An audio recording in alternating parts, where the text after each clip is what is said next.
Welcome to the Theory of DFS podcast. I'm Jordan Cooper, aka Blender HD on Twitter.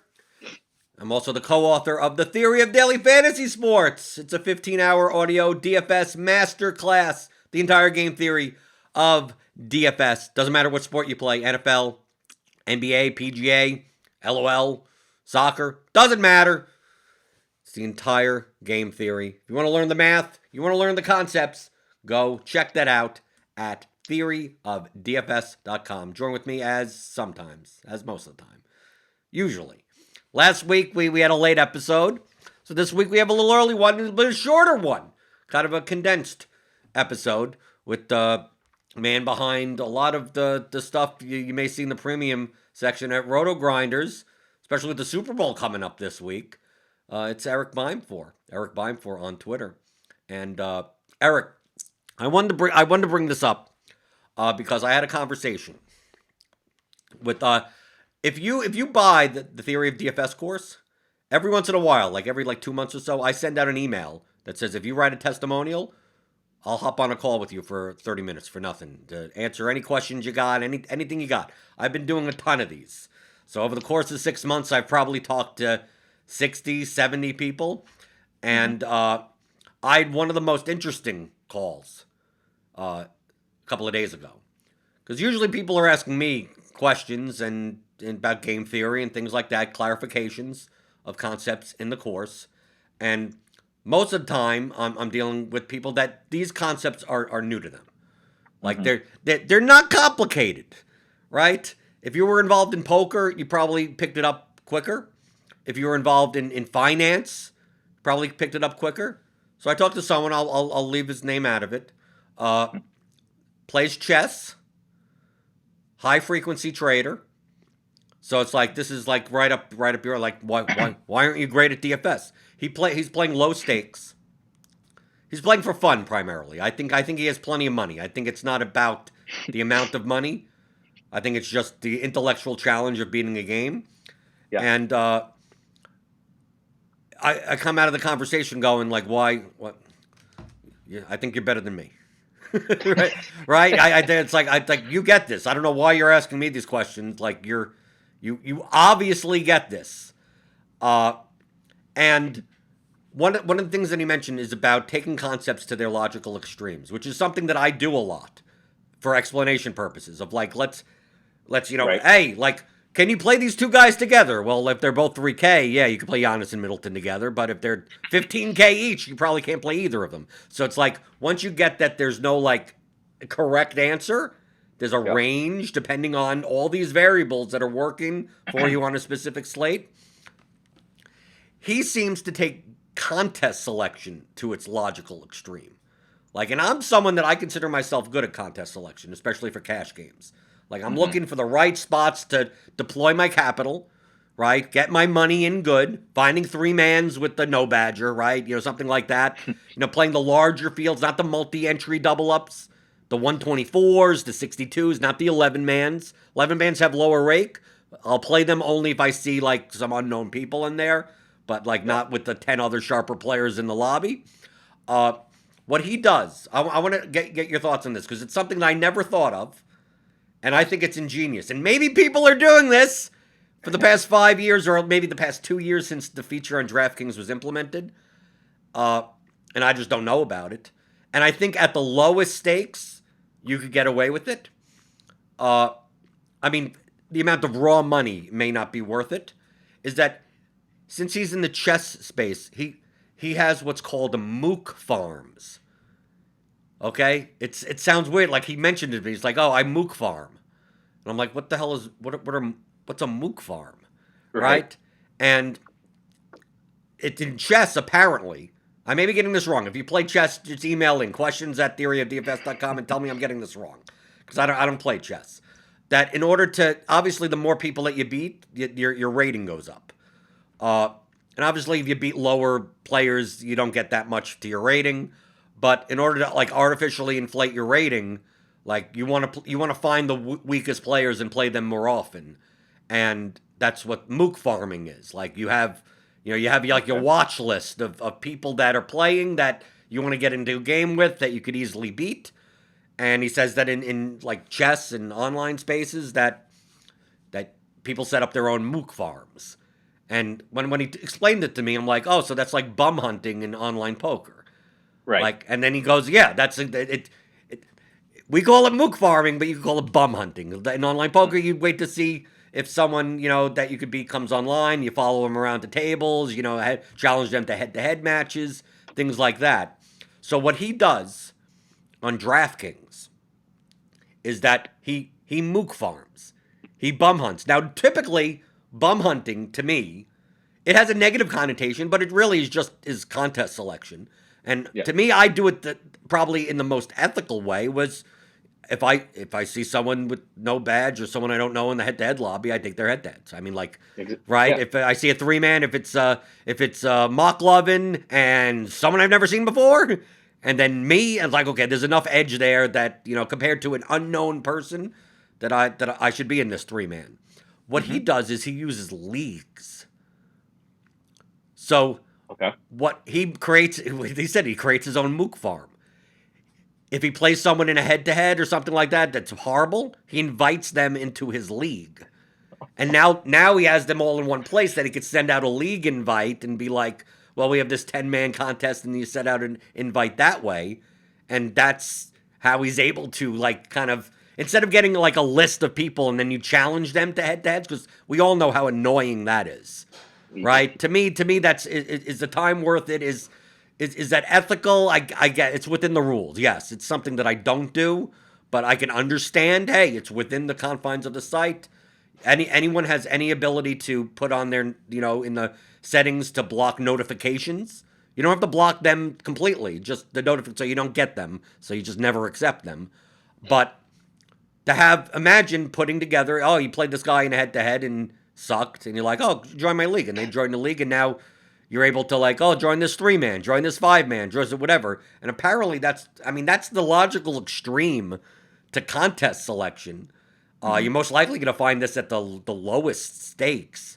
Would you have ever thought to utilize the leagues function this way? No, no. I was kind of wondering where where you were going, because I you know definitely get the concept of kind of bum hunting basically, but this guy seems, obviously you thought he was intelligent, and so I knew he had some kind of spin on it, but I'm trying to figure out where it's going, and so I was totally stunned. But I would never ever have thought about that. It's certainly too much work for me. I'm far too lazy to do something like that. But it's a really interesting take on basically finding your greatest edge. I mean, I'm not sure I can think of a. I would like to see, and maybe I'm asking a question you already know the answer to from talking to him. I would like to see like success rates on getting people to accept like. Apparently he does. I mean, I took a look at his roto tracker. He plays primarily head-to-heads. Like, his philosophy is like the extreme of like our philosophy. I say it in the course. The number one factor of your profitability, of your ROI, is going to be the opponents. Like, you don't have to be the best player. You just have to constantly play against players that are worse than you. So he uses the extreme perspective of, he has his projections. He's not going to beat his model. So don't even bother about thinking he's just playing cash games, not GPPs.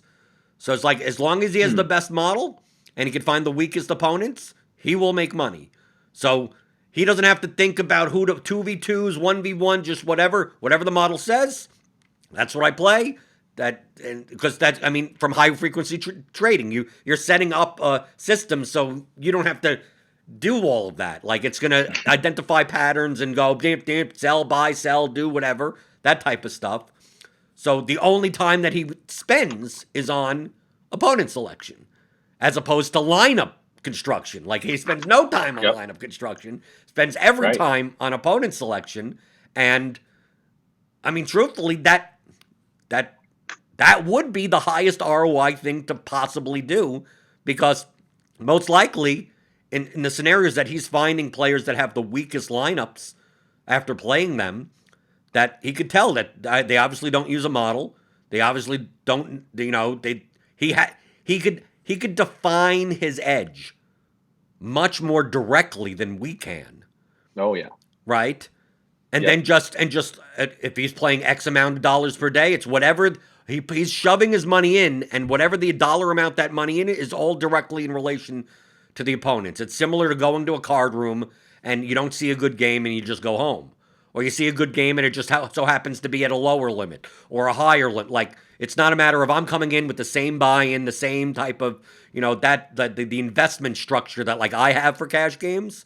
Mm-hmm. Like, it's going to depend, which is what you should. You always want to get your money in when you're good, when you're the best, right? You want to get your money in aces over kings versus a straight draw versus top two pair or something where okay, it's a little less of a probability. But the only thing that I question is not the technique. I think it's great. I think that's. I mean, I think it's. I don't want to call it ingenious. It's not complicated, but it makes apps. If you're thinking in those logical extremes, it makes sense to do it. The problem is that from a raw money perspective.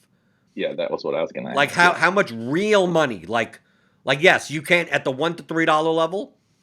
And let's say you could get it. Let's say by doing this, you instead of getting a 15% ROI, which is what I used to get in the $1 to $3 range in cash games, you could get it up to 22 to 25%.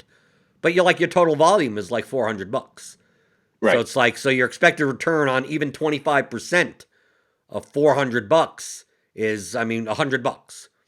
Which hey, if you could churn out an expected return of $100 a day, that ain't nothing to shake a stick at. That's fine. Yeah. But as far as, can you set up, I'm using his terms, Mook farms like that, and you're capturing guys that are playing 215 head to head. So at the highest stakes, are you gonna be able to do that? Or is it the type of thing where maybe there are higher stakes players that are listening to this right now going, you found out. That's how we maybe that's how they find the whales, and then they keep the whales to themselves so they're not in the head-to-head lobby. Maybe that's the case. But I just wanted to bring it up as a topic of conversation, especially since we're having a little bit of a shorter show. That I wanted your thoughts on the matter, because I listened to it and thought, well, obviously when I started 5 years ago, leagues didn't exist on DraftKings, right? Yeah. They added that a couple of years later. But if they existed and I was playing with my $1,000 bankroll or whatever when I started, and I was doing contest selection for soccer, being very, finding where my edges are, that's something I definitely would have done. Yeah, it's really interesting. It's funny because it's I was thinking about this both last night and this morning. Not this concept, but general contest selection, and yeah, it's super interesting because it is absolutely the very far extreme. I do think, to your point on higher stakes head-to-heads, I am of the belief that, I don't know, not necessarily this exact structure, but something similar to this exists. I mean, it could even be that there are people posting, I don't even go look at 215. If I'm playing a 215 head-to-head, I'll just post one. And then if I want to play another, I wait till it gets picked up, blah, blah, blah, blah. But my personal guess is that some form of this does exist at higher stakes, or there are people that the true sharps know, and they will scoop them. And that those people's action gets taken relatively quickly. So it's a different, obviously very different form of this, but bum hunting, I do believe exists, and it's been maybe 2 years ago, but something like that. When I played a lot, when I would play a lot more cash across all sports, even like baseball and stuff, which I don't even touch that anymore. But there were people, I'm definitely not naming any names. I don't even think they're in the lobby anymore, but there were people that posted even up to higher stakes head-to-heads that I scooped. That was the majority of my cash action was against a couple of different people that I had identified were not very good cash players, and I thought I had an edge over. So this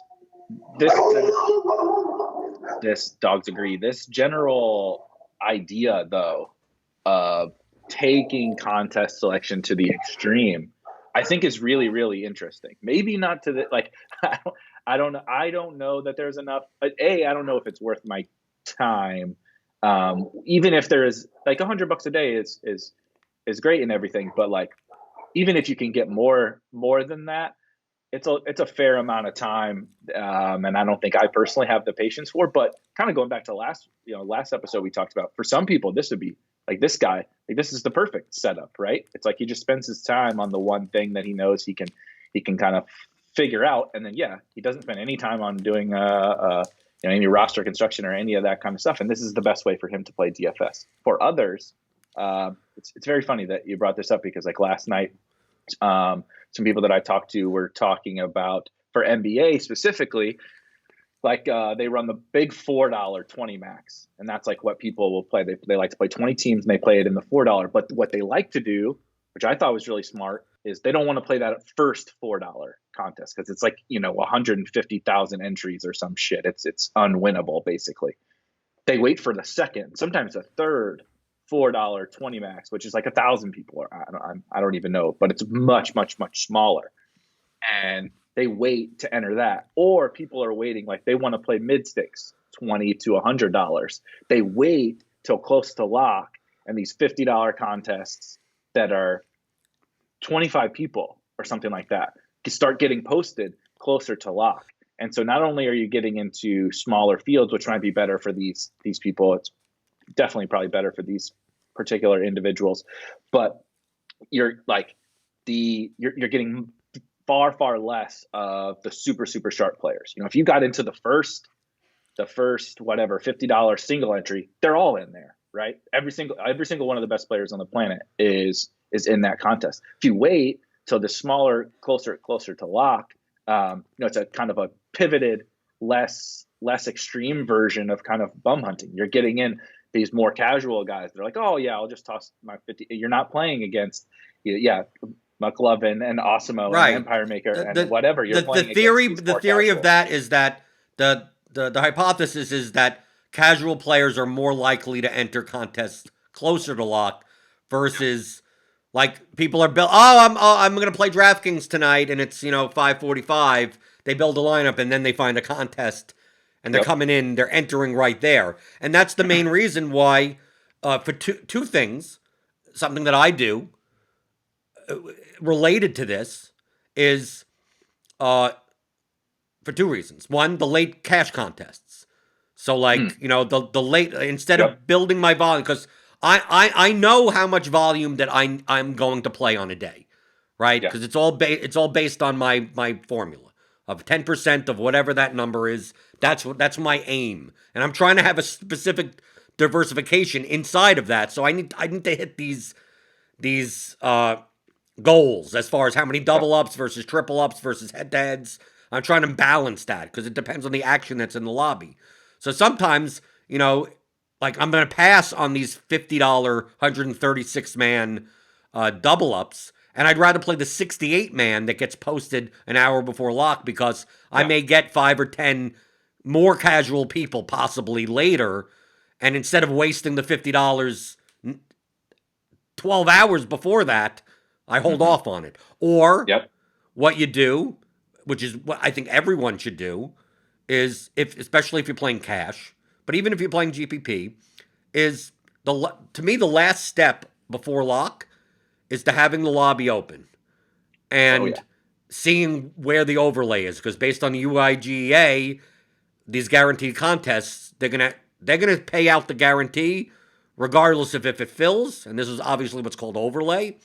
So even looking at the double ups, there are 23-man double ups, and I see the 28, 27, 26, and they're like 15 of 23. So it's like, well, I'll be if I could get anything less than 23 in here, I'm paying less rake.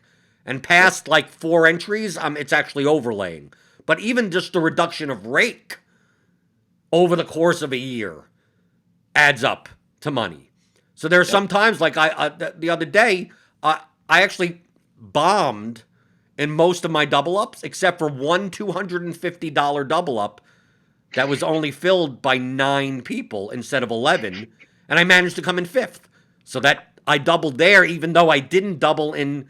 I came 16th of 23, 15th of 23. But because that overlet, that the two people weren't there, it wasn't an 11-man. I got the benefit of that. I got an extra. That was a $500 swing right there just before lock. But even in GPP, let's say you have 20 GPP lineups, and before lock you see something opens up, and it could be a $5 single entry, 71 man. It's 21 out of 71 or whatever, and it's 20 seconds before lock. Just put one of your GPP entries into it. Pick one. Doesn't matter. Yep. Like it's overlaying at that point. Now these strategies, this mentality works much better, as we said before, for lower stakes, because you only have a limited amount of bankroll, and you're not as concerned about the raw money because you're trying to build that up. So getting any 1% here, 2% there, that will add up over time. Am I staking the lobby for $5 high five, single entries, whatever? Probably in the grand scheme of things, it's not going to matter that much to my volume. But if it happens to be there, it's there. I mean, but it's not something I'm actively just searching for. The same thing for the the $5 3-mans. It's like every once in a while I'll check them, and if I could find something, I'll find something. But in the grand scheme of things, I'm gonna look for the $109 head-to-heads lobby and see if anyone that I don't recognize is up there. I'm looking more towards that. So I think it's useful. I think even just understanding if this is new to you as a concept, just adding just this thought process to your game, to your routine on every single day. But the second question I have for you, Eric, is that people will look at this now. Getting in on contests before lock when it overlays feels like you got one over on DraftKings, right? It feels like you got something over on FanDuel, right?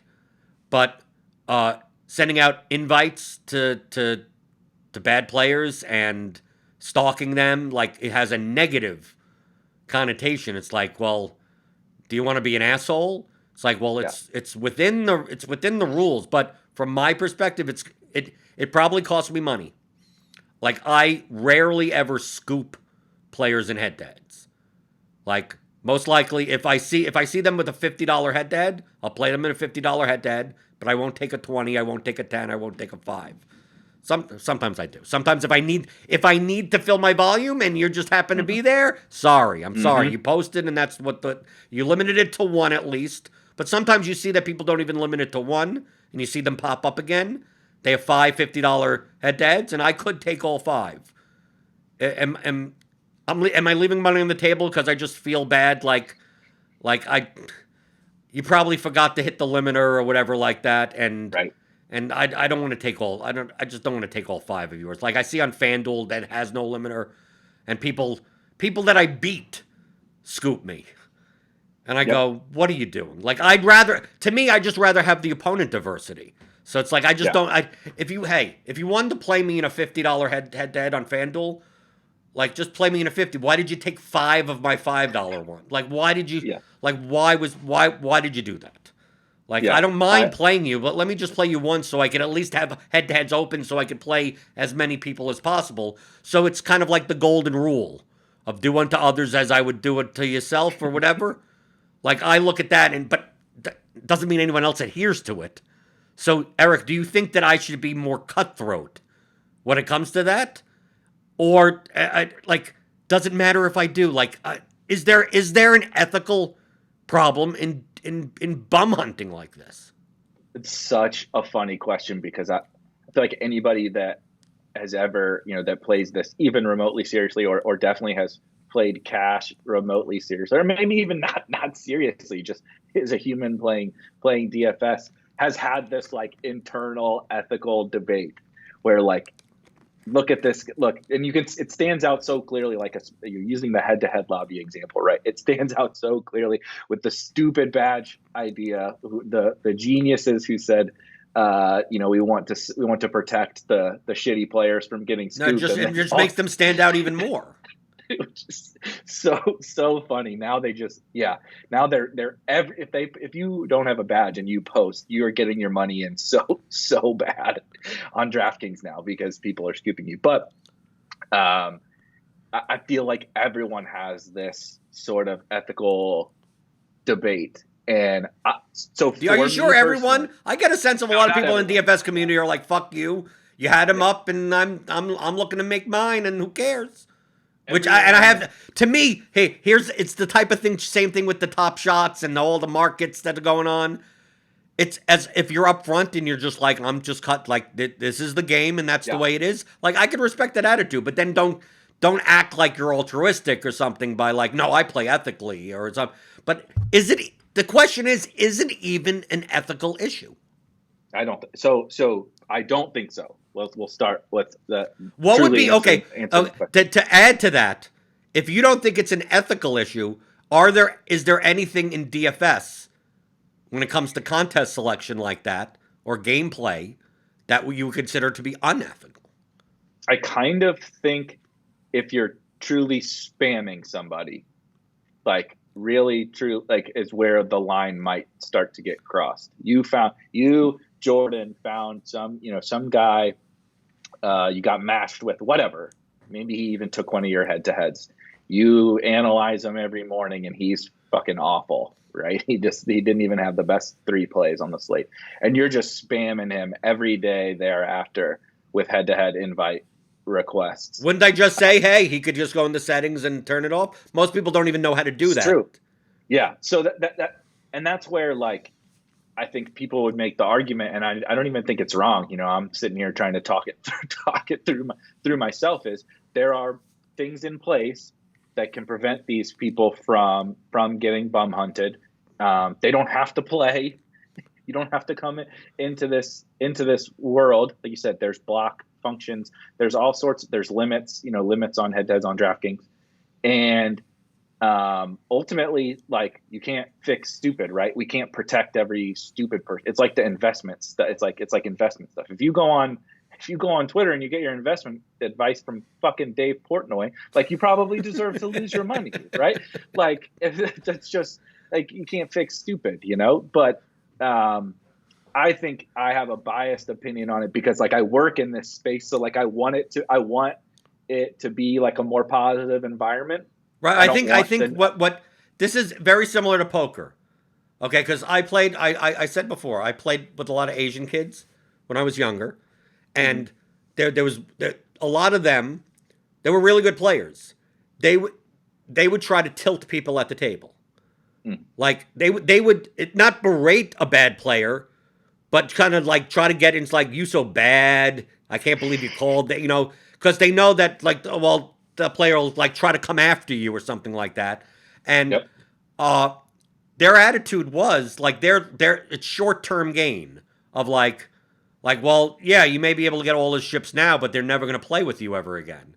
But Right. the difference is that when I was playing in underground New York City games, like if people didn't want to play with you, it's very hard to get into games. Like it's like people wouldn't show up to your card game. Is so and so going to be there? Because they're there for entertainment purposes and they don't want to be constantly harassed to some Yep. extent. But it's nothing that I could stop. It's just table chatter. But I had to tell them. I said in these games, like you have to be political. Do you want his $500 now and then never getting any more money, or Yeah. you're gonna see him in 3 games this week for the next year or two? Like what's the long term prognosis of this? But the difference that makes sense. But then you could say, well, what happens at a casino card room against if you go to Las Vegas? Like that seat's going to be filled by someone else, right? On DraftKings, yeah, you could send head-to-head invites a million times, and if we run this bad player off, they're just going to be another bad player to take their place. So let me just get mine. Is the mentality of that like I get exactly what that's the reason why I don't do it. I say I want bad players to have a fun time playing DFS. Just like I Right. want to have bad players have an entertaining, fun time playing poker as they slowly lose their money to me. Right? And Yeah. if it's Yep. not entertaining, they're not going to be there anymore. But in a very small ecosystem, yeah, that makes a lot of sense. But if we view DFS as a much larger ecosystem, can you blame someone for I don't care if I run this guy off as long as I get as much of his money, before he does run off, rather than leave him to lose more money to more of us. Like, I'm just going to get mine and you could screw you like that. Yeah. I don't think you can, but I don't think you can blame somebody for playing short-term games, right? You're like, talked about last week, like, if your belief is like, I'm just going to try to run this thing up as quick as I can in this DFS thing. I don't know if it's going to exist. I don't know if I'm going to give a shit about it. Like, who knows? Like look what happened in freaking 2020 and look what's already happening in 2021. We have no idea what the fuck is going to happen a year from now. So like, I'm just going to run this thing up and I don't really care. I don't blame anybody for that. That's not, like we both said, that's not my personal outlook and my personal approach to it. But to the point about ethics, I don't really think I'm not sure, as we've sat here and talked about this, I'm not sure that there really is anything within these confines that we're talking about here. And there's nothing that I can think of off the top of my head that really is what I would consider to be unethical. Well, I think there's maybe one unethical thing is 3-man targeting. Not 3-man targeting by yourself. I'm talking about basically collusion. Oh, yeah. Right. Basically, you target someone. You have a 3-man, and then the two, me and you are gonna invite a guy into a 3-man, and then I'm gonna play optimal. You're gonna play optimal too, right? Yep. So we have a 2v2 difference, and this person most likely is gonna play a suboptimal lineup. And essentially, then we're going to share the proceeds, right? To me, that's technically against the community guidelines of drafting. It's not against the terms and conditions. It's against the community guidelines. And the term guidelines means fucking whatever the fuck it means, right? It's one of those types of things that we talked about before of what's the difference between a lineup seller and a publicly available projection model. Like, what if I could press a button and get a lineup, and like, why can't you just show the line? I mean, like, what at the end of the day, does that matter? Like, you're getting to the same place. So to me, those are where the ethical lines are more blurred than I'm just using the functionality of the site and, if anything, you should be mad at the site for not protecting. Like, you should be mad at FanDuel for not having a head-to-head limiter like that, because it's ridiculous that it's 2021 and they don't, because they're just looking to make as much money. Anything that will stop players from entering ranked contests, like, they're just maximizing for their profit. At least DraftKings doesn't have to maximize to that extent. They're like, well, at least let's have a limiter. At least have this. At least have a block list. At least have some of this stuff, so people don't at least feel like they're getting targeted. FanDuel doesn't give no fucks, right? No. Right? Yahoo at least has the badges that, within a week you could be a veteran. So, like, at the end of the day, it doesn't protect you for that long. I know FanDuel has the experienced players only contest, but you could last a week in there before you're an experienced player. The badges don't really mean much, but you're of the belief that as long as it's within the constructs of the app, of the functionality of the site, as long as you're not pooling money and colluding together for an advantage, that you're actually seeing an expected value advantage, that pretty much anything goes. It's just your personal preference on, do you want to have an extra 0.01% ROI for the time it takes to do that? Yeah, that's exactly it. I think, when you start to get towards collusion is where, like you said, that line, I don't even, the 3-man thing is definitely unethical. Like, it's not blurry to me. That's definitely unethical. But all this other stuff. Well, no, hold on, because I want to separate even that. Because I see these Reddit posts, I see these Facebook group posts.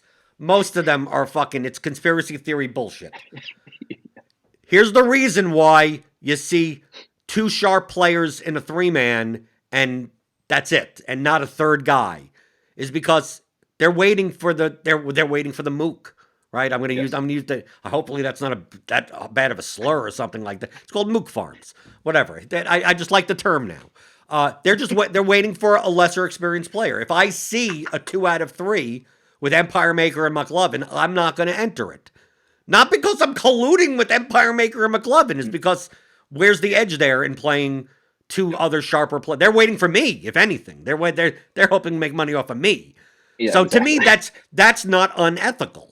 Like, it's not. No. How come this guy and this guy are never in 3-mans together? Because why? If I see you in a 3-man, Eric, why am I going to be in your like? What advantage do I have in being in your contest? Because we're going to trade rake at best. But if I see you and some rando, like, I'll join. But it's not like me and you when you win, you're going to give me half the money or anything. Like, we're still trying to beat one another. There's no collusion going on there. It's just good contest selection. How come these guys never play against each other? Why would you want to play? We're waiting for better action. We're sitting at the card table, at the card room. You see this even in poker. That you'll see five people sitting at a table, typically higher stakes, and they're all good players. And are they playing hard at this point? No. Right? They're like, we're probably going to be trading money amongst ourselves, but they're still going to play. They're going to still try to beat each other. But is anyone going to shove all in for $5,000, on a small edge? And no, it's probably be fairly conservative. And then once a bad player sits down, then everyone kind of takes turns. Like, okay, we all know that this is the guy that's going to donate to all of us. So instead of me making a move on a sharper player, I'll probably fold. But we're not splitting money. We're not like this, and there's no like agreement. And no, we're not looking at each other going, remember the contract that we signed? No, it's game selection. It's contest selection. And then 2 other bad players sit down, and now it's like, okay, we have a 9-handed table. We had 3 bad players here. And, if I had a choice of making a move or taking a stand or 3-betting, a sharper player on my table, most likely I'm going to lean towards not doing that and waiting for a better opportunity to to call a hand and get money off of a bad player that makes a bad decision. So, like, if you don't consider, like, to me, that's not unethical. What would be unethical in that spot is that if all 6 players are like, well, we're just going to split up whoever's money is coming in here. Like, then you're not playing against 6 players. You're playing against a syndicate of, it's 1 player that has 6 different hands, and I mean, you'll get thrown out of a card room for doing. I mean, like right. That's it's not illegal. You're not going to jail or anything, but it's basically against the rules of the card room. It's against the casino regulations. It's you'll get your ass chucked for doing that. But what we're talking about is not that. What we're talking about is purely individuals making contest selection choices. Right. And I definitely do this. Like, I do it more. I'm interested to hear for you with like soccer. I know how you play soccer, and this conversation relates even more so to me in the more niche sports, because there's so much less action. The best players are so much better than a casual player. And there's I'm getting to an example about college basketball, because college basketball is like my college basketball, college football are like my soccer, my version of your soccer. There will be at even the I can't go below 5, but even at the $5 head-to-head level, there will be no more than like 7 or 8 guys with head-to-heads posted. And it's like, if I want to play X amount of dollars that day, like I have to, like, because when I post, people aren't scooping them, so I'm just going to be playing these guys anyway. So like, I have to decide, like, okay, am I just not going to play head-to-heads today, or who am I playing here? Am I playing everybody and trying, like you talked about, getting as diverse? I know some of these guys are better than other guys, but I just want to play 8 different guys, or do I really respect? So like, he works with us, but Turtle, fear my Turtle, fear the Turtle. Right, I haven't blocked in soccer. Him and Alex, like my block, like, just to put things in perspective that people don't understand, like the niche sports lobbies, that like my block list on DraftKings of 10 is all 10 soccer players And I don't care about the NBA or anything, is because there's so many more opponents in NBA, even in that lobby, that if I end up playing Dot, if I end up playing Shit My Money, if I end up playing someone, then so be it. But in the soccer lobby, it's like my block list is essentially the 10 best. I mean, if you looked at the head-to-head lobby, between my blocks and people that block me, I open it up and it goes like there's only 2 people. Yeah. Or 0, it says like no contest event. It shows that 78 exist, but I can't even see any of them. And then you have to decide whether or not, like, the people that you don't, because sometimes you don't block people because you know they're not going to take your games either. So, right, it's like there's no point or whatever unless we auto match and then we withdraw before then, because you could withdraw your head-to-heads. But I get exactly what you mean by I'm at the point now, like I care about contest selection. I'd rather play less. I played soccer, like right now. There's a soccer slate going on that started before we recorded this podcast.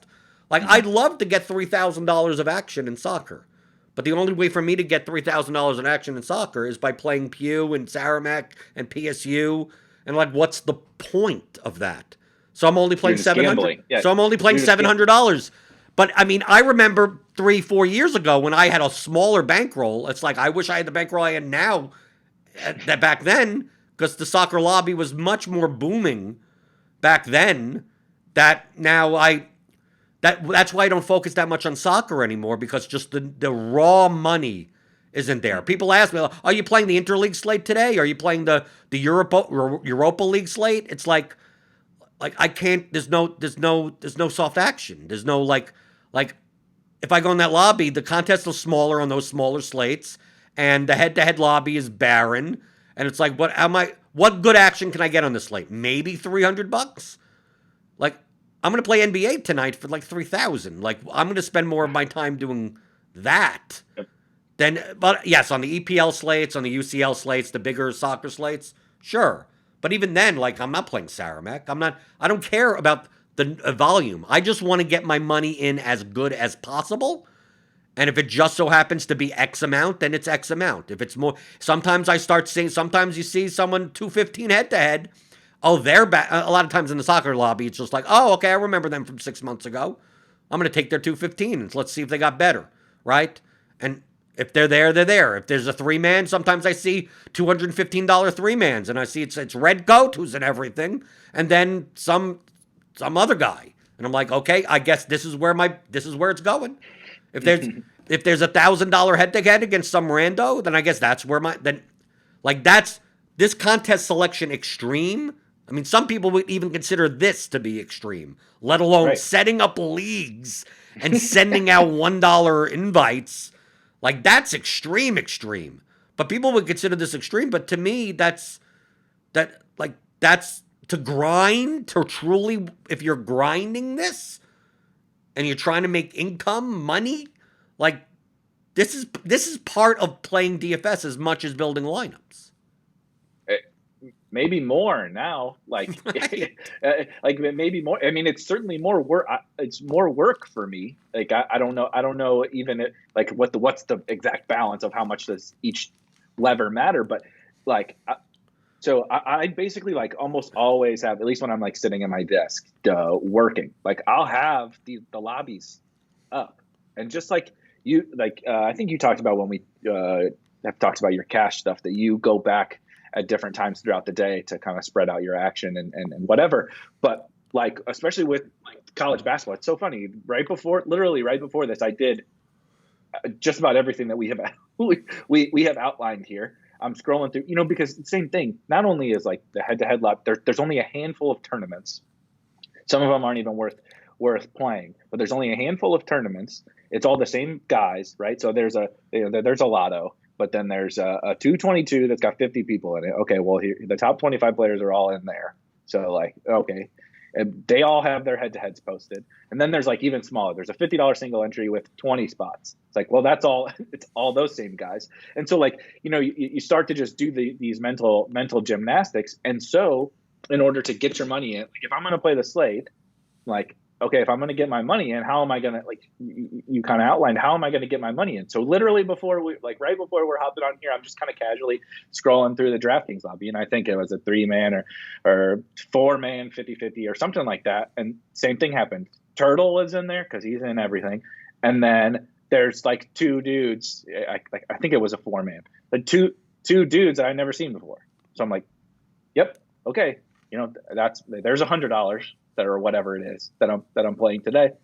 But like, I have no idea how much of that is going to exist, whatever. So it's just, it has become a really huge part of my process. The other thing I was going to kind of pivoting a little bit, but the other thing I was going to ask you, now that I'm the FanDuel cash game grinder, I mostly just post my heads over there, and I get that's where I get the softest action. Is posting head to heads. No, I agree. I agree with that. Has that been the same thing for you? Typically, the mentality of people with head to heads is that they're afraid to post because they think that good players are going to scoop them. So that's why typically good players tend to post and bad players tend to take. But that also means that in order to get good action, you have to post. Right. And I always relate it to the prison yard. Right? I mean, I'd never been to prison, but I mean, like, you're the new guy, and you kind of have to go up to the baddest guy in the yard and punch him in the face to just like prove the fact that you're not someone to fuck with. So if you're scared of like, oh, I don't want to post head to heads, like, no, you're gonna have to post, and you will get to, like, that's what I do. I'm in the bathroom. I'll open up the NBA slate, let me go in the $20, and like, I've seen these names over and over and over and over again. Okay, and then I'll see a name. It doesn't matter if you have a badge or not. Even if you have a badge, I don't recognize this name. So I take it. Here's a $20 head-to-head. I'll take it, and I'll do that all the time.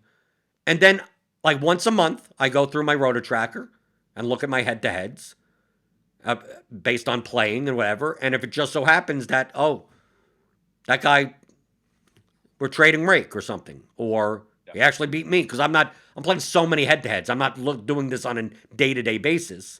And then I stop taking, right? And then I look for some. Then that's one of the people that I don't block or anything, but I don't take. But in order to get to that point, you're gonna have to play well enough and beat the people off that think you're an idiot until you prove otherwise. Until you show that you're building solid lineups. You may not be building the same lineups, but at least solid enough lineups, because that's the best way to get the soft action. Very similarly, I've talked to another very high stakes player. Not going to say their name because they're not going to want me to. That about 3-mans, like the 3-man, the 5-man, the non-guaranteed lobby. He described it as like it's you. In order to get soft action, you have to, like, I'm a nit. So, like, I'm the one looking for the 2s of 3s, waiting for the second opponent or the first opponent to be, like, the bad player, and then I jump in. But his attitude is that, no, the softest act, you're gonna get, those contests are gonna be taken up too quickly. You have to be the one in there as 2 out of 3.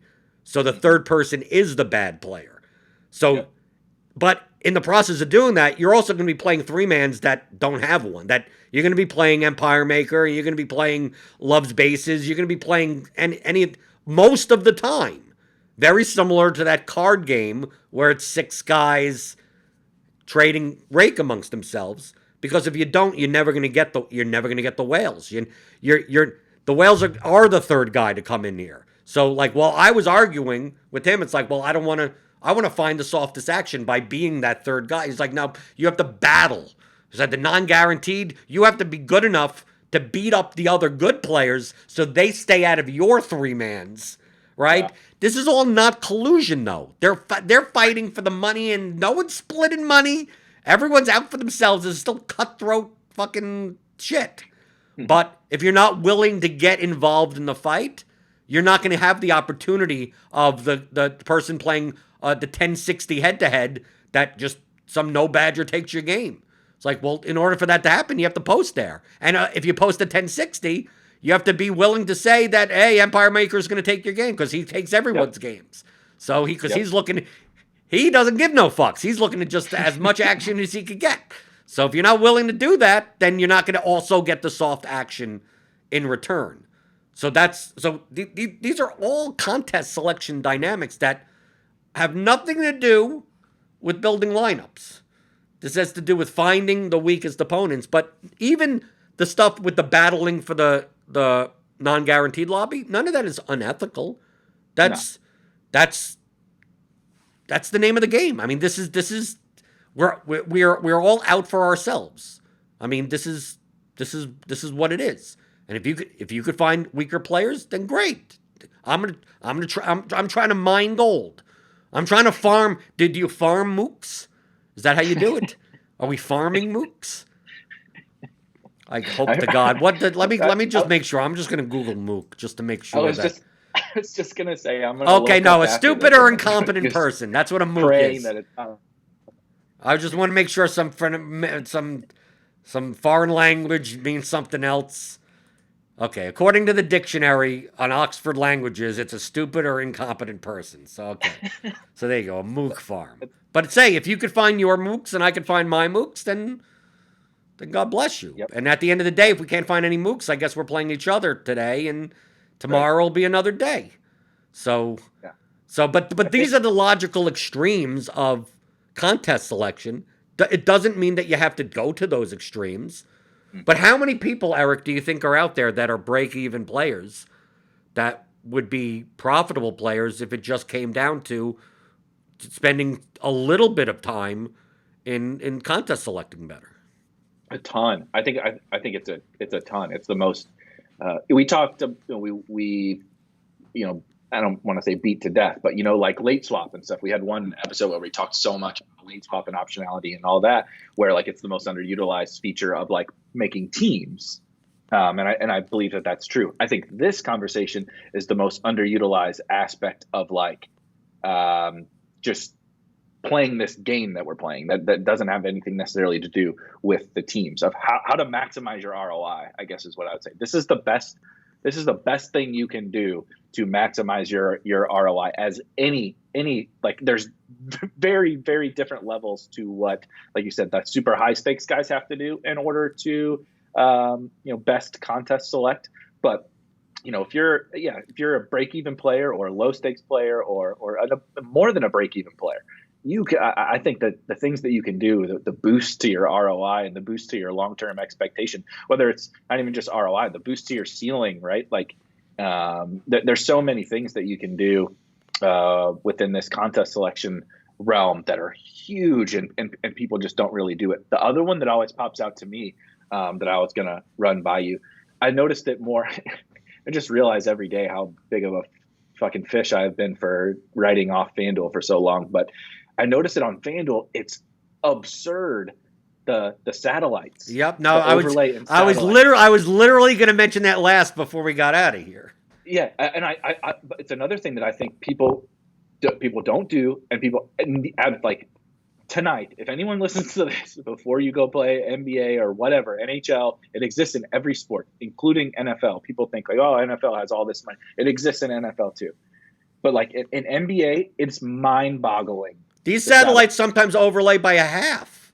Yeah, they're not. Some of them aren't even 50% full. I'm playing it, and so like you also have to be willing. Like I don't play golf on FanDuel. I don't play NHL on FanDuel. I barely ever play. I might play a handful of NHL slates a year, but like they have NBA contests for like the NHL monster, right? Which the monster is anywhere from 300, like 333 to 555, somewhere in there, and they'll be like, it's like 30% full 10 minutes before lock. Now there's other people like me out there that kind of pound it at the very end, but like we're talking about 50% full, and you're spending $2 to win a ticket to a $500 contest.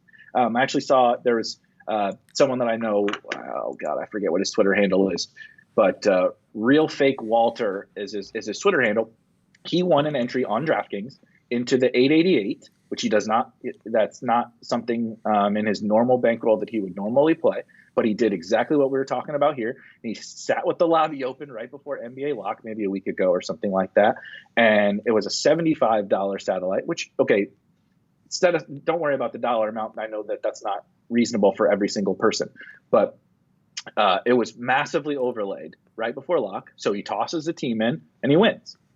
And so now a guy who's playing maybe a couple $100 a night in tournaments for a small portion of what he was playing that night has now won himself an entry into almost $1,000 contests. And so, like we talked about last week with like shot taking and all that kind of stuff, using this form of contest selection can allow any player of any bankroll, of any, even almost any skill level, to find ways to take shots without being like, okay, I have $1,000 bankroll, I'm going to play the monster today, and if I lose, I'm just fucked. Like, you shouldn't do that kind of shot taking. But these FanDuel satellites specifically, it happens on DraftKings too, just typically not quite to the extent. There'll be, like you talked about it with double ups earlier, right? There might be a satellite with 23 and it ends at 21 or something. But like that's good. That's good too. But FanDuel specifically, these satellites, it is truly absurd. Kind of the long-term expectation that you can get just by, not being lazy and just pulling up the lobby, kind of close to lock. Right. The tickets are worth something. So like you play for $75 and it's 50% overlay. Like you just essentially doubled your money in equity just immediately.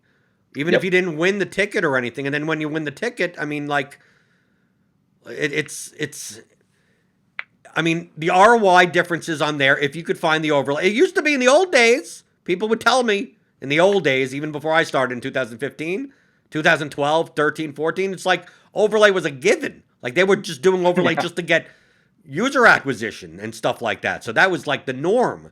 I think people that are playing now don't realize that, like, the old school guys know what hunting for overlay looks like because you do it every night because it was always existed. Yep. Now it's much harder to find. But the places that you could find it, take advantage of it if other people aren't. Why not? Right? So many people are worried so much about their lineups 3 minutes before lock. Are you done? Yes. Okay, so why are you typing in the Discord now? Like, why isn't your app open and you just late enter whatever contests, they open up some cash. Sometimes DraftKings opens up a 57-man something, double up 62-man double 3 minutes before lock and it's 0 of 62. This ain't filling. Like, give it to me. I've had some soccer contests, because obviously it's a slower lobby, where the double up, everyone has won before the slate started. It's an 11-man double up and only 5 people enter it. And I just look at we all double our money. It doesn't matter what any of us score anymore. Like, we've all doubled. But also, Eric, you've had those times. I've had those times where it's 6 out of 11. And of course you come in 6th place, right? Right. There's plenty of times even for GPPs, like, oh, there's tons of overlay in this GPP. Instead of making 20 lineups, I'm making 100 lineups because there's all this overlay. And when the clock starts, you see the green number higher. So, like, how much overlay there is, and you brick every lineup, and you still brick, and you just brick everything anyway. So it's like, great, I chased overlay, and I still got screwed. Both extremes of this have happened to me within the last week. The other thing that people don't think about is like turbo contests, late slate contests, afternoon slate, whatever. In NBA especially, I've started to see it. So now I'm playing these goddamn slates, just what I need to do, make more lineups. But it was, I don't know, a few days ago, and towards the end of last week, one of the late slates, it was actually pretty good, late 3-game NBA slate. And they had a big lotto. And like, I don't play those fucking contests, right? But it's like 10, I didn't see it. Somebody alerted me to it. It's like 10 minutes to lock, and it's not even 50% full. And it's $100K to first place lotto. So, and like, I'm not at my computer. I got my damn phone out, and I'm just jamming as many lineups into it. I don't even know how many I got in there. Yeah. And of course I bricked. I only got a couple of uniques in there. And so I had some train that was just god awful, but like, I think it got to like 60% full or something like that. So like, yeah, I would do that again. I hope it happens tonight. I'll do it every night if that kind of overlay exists. Then On Sunday, like I said, the total opposite. Sunday, I'm playing college basketball. There's no NFL, so I'm playing this college basketball slate. And, the lottos are not very big, but same thing. 5 minutes before lock, this college basketball lotto is nowhere near full. So I don't like to play multiple teams in college. I'm just weird about it. So I just ran a little bit of a train. My team got second in the lot. My team got second in the freaking lotto. And so, yeah, it's like, I never would have done it, right, if it wasn't overlaying, but I'm chasing the overlay, and now I have like most of the top 10 is me, right? All because I was being smart. That's luck. Like both ends of that are like luck and variance, but that's not the point. The point is when you're contest selecting appropriately, you set yourself up for good things to happen to you, right? Create your own luck and all those bullshit sayings. But I just think that, like, I'm happy that we talked about this. I'm happy that you brought this. Well, now I don't know if I'm happy that I know what a Mook farm is now, and I hope to God I don't start using that phrase just because. Well, what's wrong with that? I like it.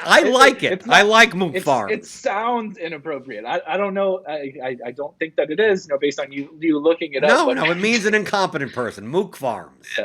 If I go I have dinner with my parents or something, and I start telling them about Mook farms, I can tell you that they're not going to think like, "Oh, this is really insightful." They're going to be like, "Shh, we're in public."